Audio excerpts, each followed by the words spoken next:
అండి ఒక మంచి కార్యక్రమంలో పాల్గొనే అవకాశం రఘురామ్ గారు మాకు ఇచ్చినందుకు రఘురామ్ గారికి హృదయపూర్వకంగా నా కృతజ్ఞతలు తెలియజేస్తున్నాను. ఈ రోజున సూర్యకాంతమ్మ గారి శత జయంతి ఉత్సవాల్లో చివరి రోజుగా ఈ కార్యక్రమం పెట్టడం, వారి పేరు మీద ఈ అవార్డుని బ్రహ్మానందం గారికి ఇవ్వటం రెండు కూడా అద్భుతంగా ఉన్నాయి. సూర్యకాంతమ్మ గారిని ఒక రోజున గుమ్మడి గారు అన్నారంట, నీ పేరు ఆంధ్రదేశంలో అందరూ పెట్టుకోవటం మానేశారే, ఎంత మంచి పేరు, ఇంత మంచి పేరుని పెట్టుకోకుండా చేసేసా, ఎవరు కూడా సూర్యకాంతం అని పెట్టలేదు అని చెప్పి.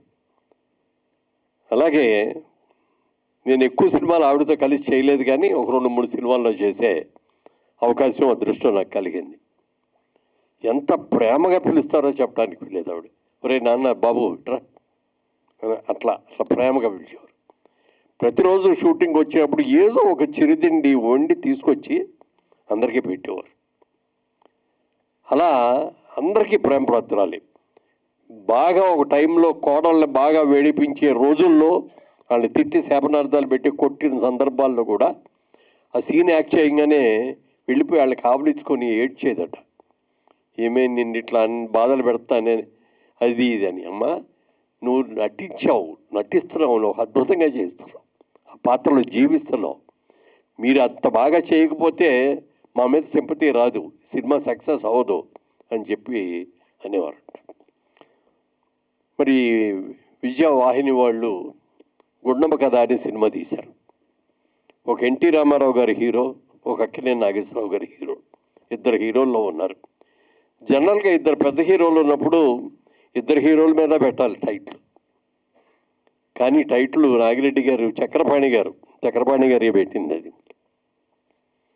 ఏం టైటిల్ పెట్టాలి అంటే గుండమ్మ కథ అని చెప్పాడు. ఇదేంటంటే గుండమ్మ కథ ఎవరేంటి ఏంటి అండి, రామారావు గారిని నాగేశ్వరరావు గారిని వదిలేసి టైటిల్ ఆవిడ పేరు మీద పెట్టారు ఏంటంటే, అదంతే సినిమా చూసిన తర్వాత చెబుతారు కానీ అని చెప్పి అన్నారు. ఆ గుండమ్మ కథ అనేది ఎంత పెద్ద హిట్ అయిపోయిందో చెప్పడానికి లేదు. అదే సినిమాని మళ్ళీ తీయాలని బాలకృష్ణ గారేమో ఎన్టీ రామారావు గారి క్యారెక్టరు, నాగేశ్వరరావు గారి క్యారెక్టర్ ఏమో నాగార్జున గారు చేస్తే బాగుంటుంది అని చెప్పి ఇద్దరిని ఢిల్లీ డేట్లు అడిగారు. ఇద్దరు ఇవ్వటానికి సిద్ధపడ్డారు.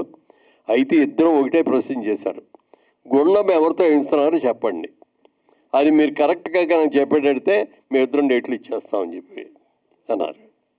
ఎంత ఎతికినా కనపడలా. నోబడీ రీప్లేస్ సూర్యకాంతమ్మ గారు. ఎందుకంటే ఆ పాత్ర జోలికి వెళ్ళి వేసి వాళ్ళ పేరు జడగొట్టుకునేదానికంటే ఆ గౌరవం అలాగే ఉంచేసి ఆ ఆవిడ చేశారు. కాబట్టి వాళ్ళు ఎవరు కూడా గుండమ్మ కథ మళ్ళీ తీయలేకపోయారు. మళ్ళీ జూనియర్ ఎన్టీఆర్ మీదను నాగార్జున గారి కొడుకు నాగ చైతన్య వాళ్ళిద్దరిని పెట్టి తీయాలని కూడా ప్రయత్నం చేశారు. అప్పుడు అదే ప్రశ్న, సూర్యకాంత్ గుండమ్మ గారి కథ ఎవరు వేయాలి, ఎవరు వేయలేరు. అలాంటి మహానటి కేవలం గద్దర్ క్యారెక్టర్లు అత్త క్యారెక్టర్లే కాకుండా చాలా సాత్విక మంచి భార్యగా, ఎంతో ఉమ్మడి కుటుంబంలో పెద్ద వాళ్ళందరినీ కూడా చూసుకునేటటువంటి ఒక మంచి క్యారెక్టర్ కూడా అద్భుతంగా చేశారు ఆయన. కామెడీ తెలియకుండా ఆవిడ మనందరం నవ్వుతా కామెడీ చేస్తాం. బ్రహ్మానంద గారు కూడా అంతే, నటిస్తూ ఆయన నవ్వడం మనందరినీ నవ్విస్తాడు. అలాగే సూర్యకాంతమ్మ గారు కూడా ఆవిడ చేసిన కామెడీలో అలాగే ఉండేది. ముఖ్యంగా మాయాబజార్ సినిమాలో మరి ఎఫ్సి రంగారావు గారి తల్లిగా ఎంత క్యారెక్టర్ అంటే అద్భుతమైన గెటప్ కానీ ఆ చేయటం కానీ అలాంటి అద్భుతమైన నటీమణి. ఇవాళ వారి పేరు మీద ఈ కార్యక్రమం జరుగుతూ ఈ అవార్డు ఎవరికి ఇవ్వాలి అనుకున్నప్పుడు ఇనానిమస్గా సెలెక్ట్ చేసింది బ్రహ్మానంద గారి పేరు. ఎందుకంటే ఇంతటి మహానటుడికి అంతటి మహానటి అవార్డు ఇవ్వటం అనేది ఇద్దరిని కూడా గౌరవించుకున్నట్లే. అలాంటి బ్రహ్మానంద గారు చాలా కాలంగా నాకున్న మిత్రుల్లో మంచి మిత్రుడు అయిన. ఒక రోజున బాలకృష్ణ గారి హీరోగా చేస్తున్న జయసింహ అనే సినిమా కోసం, అది కుంభకోణం, తమిళనాడులో ఉన్న కుంభకోణంలో షూటింగ్కి వెళ్ళాం. అక్కడ మా అందరికీ కాటేజీలు ఇచ్చారు, మధ్యలో స్విమ్మింగ్ పూల్ ఉంది. ఒక సైడ్ ఏమో ఈయనున్నారు, ఒక సైడ్ ఏమో నేను బాలకృష్ణ గారు ఉన్నాను. ఆయన బాలకృష్ణ గారు తెల్లవారుజామున 3 4 లేచి ఎక్సర్సైజ్ చేసేసి పూజ చేసేసుకొని షూటింగ్ వెళ్ళిపోయేవారు. నాకు కూడా రోజు పూజ చేసుకుని వెళ్ళటం అలవాటు. ఆ రోజున అలాగే పూజ చేసుకున్నా, పూజ చేసేటప్పుడు కూడా కొంచెం నేను బాగా పైకి చదువుతూ ఉంటాను. ఎందుకంటే నా గొంతు మొదట్లో బాగా పీలగా ఉండేది. బేసు రావాలి అంటే గట్టిగా మాట్లాడితే బాగుంటుందండి అన్నారు. అందుకని ఆ విధంగా చేసేవాడిని. కొంతసేపు అయిన తర్వాత పూజ అయిన తర్వాత గంట కొట్టేసి దండం పెట్టి బయటకు రాగానే ఈయన అక్కడ కూర్చొని ఉన్నారు నా కాటేజ్ దగ్గర బయట. మురళీమోహన్ గారు ఎంతసేపు నుంచి చేస్తారండి, మీరు ఇంకా అవుద్ది అని కూర్చొని అలాగే కూర్చుండిపోయానండి అని. నాకు తెలియక అడుగుతాను, మీరు ఎవరిని పూజ చేస్తారండి రోజు అన్నాడు. అందరినీ పూజ చేస్తానండి. మళ్ళీ ఆ దేవుడికి చేసి ఈ దేవుడికి చేయకుండా ఎట్లా అండి, అందరి దేవుళ్ళకి చేస్తాను నేను.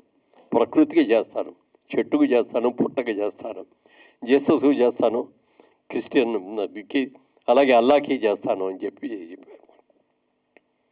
నేను ఒక మాట చెప్తాను వింటారా అన్నాడు. చెప్పండి సార్ అన్న. నేను మాత్రం ఒక్క వెంకటేశ్వర స్వామికి మినహాయించి ఎవరికి చేయనండి అన్నాడు. అదేమిటండి అని అడిగాను. చూడండి, ఇప్పుడు పని మనుషులు వస్తూ ఉంటారు, ఈ ఇంట్లో కొంత ఆ ఇంట్లో కొంత ఆ ఇంట్లో కొంత ఒక 5-6 ఏళ్లలో పని చేసుకుని వెళ్ళిపోతారు.